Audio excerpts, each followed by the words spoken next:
Hello. In this video, we'll discuss how to resolve disk space problems in BMC Discovery. So what has happened? Usually it's one of two things. Either a critical baseline warning has appeared showing that free disk space is below a certain threshold, or the appliance is actually shut down because there's not enough available disk space for it to continue to run. At that point, you cannot restart the appliance until something has changed. Why has this happened? Well, Discovery has a feature called the Free Disk Space Monitor, and it's there to prevent problems that can occur if the disk partition containing the data store files or log files runs out of space. And it's there to shut Discovery down gracefully in that case so that no damage is done to the data store. By default, the minimum amount of space permitted on the disk is 1 gig, and lower than that and the Discovery services will stop. And on this slide, you can see a couple of doc references that will give you more information about this. All right, so if this occurs, how do you troubleshoot the problem? The first step is to go to the command line for the appliance and run the df space -h command. This will show you which partition has become full or nearly so. In this particular example, you can see that the arrow is 96% full. Now at this point, it's below the threshold where it's going to cause a baseline alert, but it hasn't gone low enough that it's actually going to shut down the services. And to discuss that a little bit more, if you have less than 2 gig of space available, but more than 1 gig, then you get a critical baseline alert that looks like this. Depending on how you have configured the baseline, you may get an email alert or some other kind of notification that this has happened. Alright, so in this case, things have gotten a little worse. More space has been used, and now the partition has dropped below the threshold of having 1 gig of space available. And at this point, the Discovery services will be stopped. And you will get the following message that appears when you try to log into the UI. Okay, so the question then becomes, what is using all the space? What are the biggest files that are causing the partition to fill up? To find that out, you can go back to the command line and as root, run the command you see on the screen. Technically, you don't have to be root to run this command, but doing it as root allows you to avoid some nuisance permission file errors. And this will list the 50 biggest files in descending order of size. Here's an example output of that command. This isn't something that you would normally see because this is my lab appliance that I have artificially filled up with installation and upgrade files to cause the partition to be full. Normally you would probably not see these particular kinds of files filling up the user partition, but it serves as a good example. Okay, so what are the likely causes of the user partition becoming full? Well, there's a number of things that can happen. Probably one of the most common is that the data store, or in certain cases the data store log files, which are by default at installation time included in /usr, and the original allocation of that partition, which is about 40 gigabytes, does not support a growing database for very long. And there's a doc reference here that talks about the sizing guidelines for the appliance. The solution in this case is to add a new disk and move the data store or data store log function to it. Another cause is that if you are doing local on-appliance backups, as your appliance grows, as your usage grows, the backup could become too large to fit on the appliance by default. Again, a solution is to add a new disk and move the backup function to it. But there are other alternatives. You may choose instead to write your backups to a remote SSH server or to a Windows share. If the backup function will no longer be located on the appliance, then the existing backup files should be moved to another location to free up the disk space that they occupy. Another reason that the USR partition should become filled is if there are a lot of core files or big core files in the user Tideway cores directory. In this case, you should follow the steps documented in the KA listed here. After that, you'll be able to clean up the core files and proceed onward. Another possible reason is that the user Tideway log directory has become full of appliance log files. This can happen if the logging level has been set to debug and left there for an extended period of time. Especially if model has been set to debug, that can cause the partition to fill up rather quickly. Now, if you have these large log files, they can be compressed to free up space, and you should always make sure that debug level is only used when it's needed, usually when it's been requested by customer support. An important note, do not confuse the user Tideway log directory with the user Tideway var tideway.db logs directory. This is the actual data store transaction logs, and those should never be moved, removed, cleaned up. They should never be touched because it can cause irreparable damage to the data store. Other causes of a saturation is if there are too many or too large reasoning transaction files in the directory listed here. This can happen if perhaps a scan or a pattern was causing some unexpected behavior that caused a lot of these files to be generated. It's possible to delete those files, but you should contact customer support before doing so that we can research the root cause. Another possible reason is if recording had been turned on for troubleshooting and left on, and at that point you could get a lot of files filling up the pool and record directories.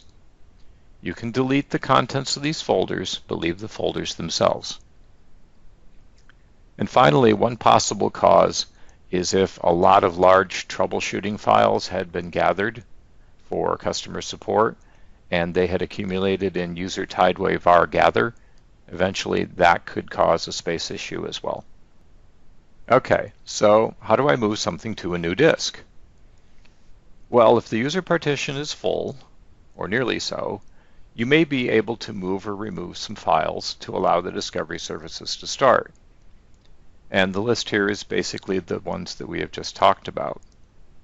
Assuming you can do that, then you can add a new disk by way of the VMware console or the vSphere web client and use the Discovery UI to move the data store or another component to the new disk. We're going to have a couple of demos. The first will be adding a new disk by the VMware console, and the second will be moving the data store to the new disk using the Discovery UI. This is a demo of adding a new disk to a BMC Discovery appliance. In this particular case, I'm using the vSphere client, but this could be done using other methods such as the vSphere web client. So here's the appliance that we're going to add a disk to. It has an out-of-the-box disk configuration. Nothing has been added to it in terms of other disks at this point. And please note that the VM has to be powered down before you can perform this operation. So to add a new disk, you simply right-click on the VM and select Edit Settings. This brings up a dialog, and on the Hardware tab, you click Add. Select a hard disk. Next, you want to create a virtual disk. Next again, and you choose the disk size. The size will depend on what component you need to put on the new disk and how much space it requires. In this case, we'll just take the default for the purposes of this demonstration. You click Next. Again, take the defaults, and you get a summary that will have a new virtual disk. You click Finish. It shows it's going to add the new hard disk, and click OK. At this point, the new hard disk is added, and all you need to do is right-click here and power the VM back on. Once that operation is complete, the discovery services should be available and you will be able to add something to the new hard disk. All right, this is a demonstration of how to move a component of BMC Discovery to another disk.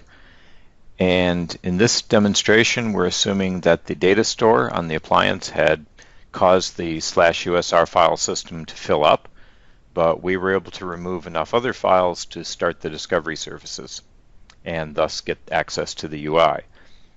In the previous demo, we added a new disk to the appliance, so let's go take a look at that. We will go to Administration and Disk Configuration. And here we can see our new disk on /dev stb is the name of the disk, and it gives us the size. This is the one we added earlier, and it also gives you a suggested configuration. This is basically just a suggestion as to what component that you might want to move there. You don't have to follow that suggestion. You might want to move something else, but this is what the system is initially suggesting. And in this case, this is what we want to do. So it's very simple, very straightforward. It tells you that data store data will be moved to /dev/stb, and all you have to do is click Start. And it will give you a warning, because anytime you're dealing with the data store, you want to make sure that you are doing what you intend to do. Okay, and it does advise that you should always back up the appliance before performing an operation like this, and that's a very good idea. Okay, so we'll go ahead. And it says that all data in the new disks will be deleted. Obviously, there is no data currently on the disk, but it wants to let you know that it's going to use up the entire disk to move this component. So we'll click OK. And you get a number of messages as the process goes along. Some of the things you might be able to see is that the process takes care of formatting and partitioning the disk. So it is important that you do not try to do that beforehand. You let Discovery take care of that. And it's going through stopping the services.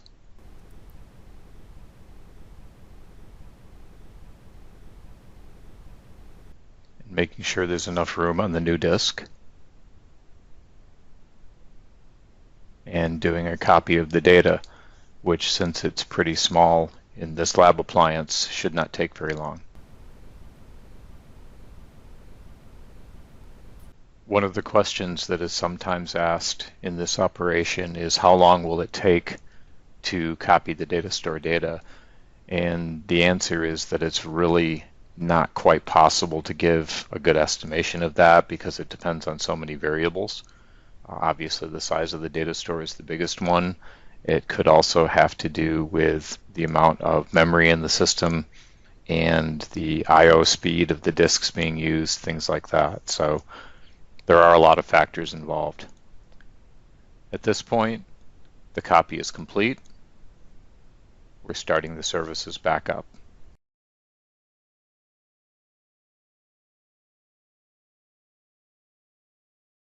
And the operation is finished successfully. And at this point, we can log back into the appliance. All right, now we can see that the data store data is no longer in its original location. It's been successfully moved to the new disk. And at this point, it's all set and it's ready to go. All right, so previously, we looked at a scenario where the user partition was full, but we were able to move or remove enough files to allow the discovery services to start. We were then able to use the UI to move the desired component, in this case the data store, to the new disk. But what if the UI can't be used? For example, if the data store partition is full, you can't move or remove any of the files without damaging the database. So you need another alternative to be able to move this. And in this example, that's what we're seeing. The data store partition is almost full. The discovery services have been stopped. The solution is to add a new disk for the data store, as we did in the previous demo, and use the command line tool twdiscutils to move the data store rather than using the UI. And here are the steps to do that. There'll be a demo after this, but we will walk through these rather quickly. We want to add, as mentioned, a new larger disk to accommodate the data store growth, and you can reference the procedure from the previous demo. Once that's done, we power the VM back on. From the command line, we make sure that the services are stopped, which they may well already be. We use the fdisk command to get the name of the new disk that we have added. Then we move the data store to the new disk using twdiskutils. And after twdiskutils is finished, the Discovery services can be restarted and the UI should be available. All right, so next will be a demo of moving the data store to a new disk using twdiskutils. Okay, for this demo, we have already added a new disk and we have powered on the VM. So we're going to go through the process of moving the data store to the new disk. And if you look at the output of the df command, you can see the problem where the data store partition is 96% full, and at this point the services can't be started, so this has to be moved. And one of the first things you have to do is make sure that the services are stopped before you attempt to move the data store. So if you do a TW service control in this situation, you will see that because the appliance was over its threshold in terms of being able to run the services, they've actually already been stopped, so there's nothing to do here. And so when we added the new disk, it didn't tell us at that point what disk it was mounted on, so we have to run the sudo command, fdisk -l, and that will list all the disks available on the VM. And if we look at this, we can see the original primary disk, and it's got the partitions that are there by default. You see a secondary disk which was added for the data store originally and which we have now outgrown. And now we see a third disk, and this disk has no partitions and has not been formatted. And this is the one we want to move the data store to. Right. So when you're doing this operation, we recommend that you start first by using the screen command, which will enable you to recover your session if for any reason it's interrupted. And then we're going to use twdiskutils. We're going to do a move operation. And what we're moving is the data store data. And we have to give it a destination, which is the new disk. And checking, making sure everything is right. All right, so it's going through and just telling you a few things, basically saying that it's going to be shutting down the Discovery services, which in this case it already is. Okay, that it's going to move onto the new disk, and it will be completely formatted, so if there was anything there, which of course there isn't, it would be removed. And since this is very small, it gives you an estimate on the time, says it should take less than a minute. So let's go ahead. Okay, so it's done the partitioning. It's doing the copy. Obviously on a large data store, this could potentially take quite a while. Doing some checksums. Updates the symbolic links for the data store so it knows where to go. And this is what you want to look for at the end where it says it's completed. All right. So now, if you were to do another df space -h, you would see that the data store now is only 1% used because it's on its new disk. It's on /dev/sdc. Right. So at this point, you can restart the services. And once that's done, you will be able to go back into the UI and go to Administration and disk configuration, and you will see the data store now on the new disk, and everything should be up and running as expected. Previously, we discussed moving the data store to a new disk. As part of this operation, there are some conditions in which you will also want to create a new swap partition on the destination disk. In the first example, the appliance configuration page shows that the appliance is below the recommended values for RAM, swap, and data store disk. This is an example of what this might look like. You can see that the partition is not actually full, but continued growth will eventually become a problem. Discovery indicates when there is some component that is below its recommended guidelines with these red indicators. And again, you can see the RAM, swap, and database disk are all below the recommended levels. So in response to this, the customer has increased the amount of RAM and added a new disk for the data store. However, the amount of swap is still below the recommended value.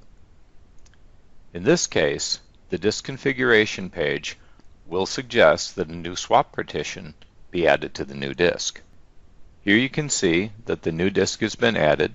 Its name is /dev/sdb, and the data store data is suggested to move to the new disk, as well as creating a new swap partition of size 4 GB.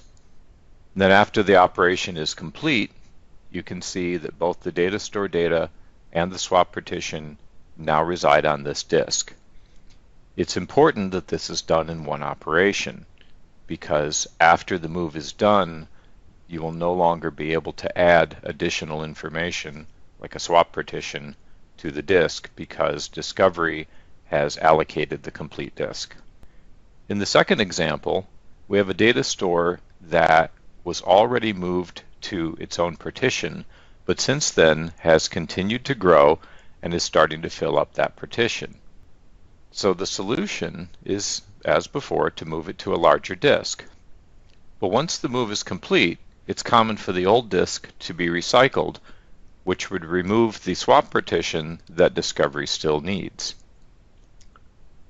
So in this case, we will want to create a new swap partition on the new destination disk, but in this case, it can't be done through the UI. Here we can see we have the data store on this disk currently, and a new disk has been created, and the disk configuration page is suggesting that the data store data be moved here. However, in this case, there is no opportunity to be able to create a new swap partition on the disk. The disk configuration page only allows a swap partition to be added when it decides that the appliance has insufficient swap space, and in this scenario, it does have enough swap. The solution is to do the operation at the command line using the twdiscutils, which we have seen before, and it can be used to move the data store and create a new swap partition in the same operation. The command would look like this. You have twdiscutils moving the data store data to the new disk, dev/sdc, and also creating a new swap partition of size 8 GB, although this can be any size you want, again to the same disk. Thank you.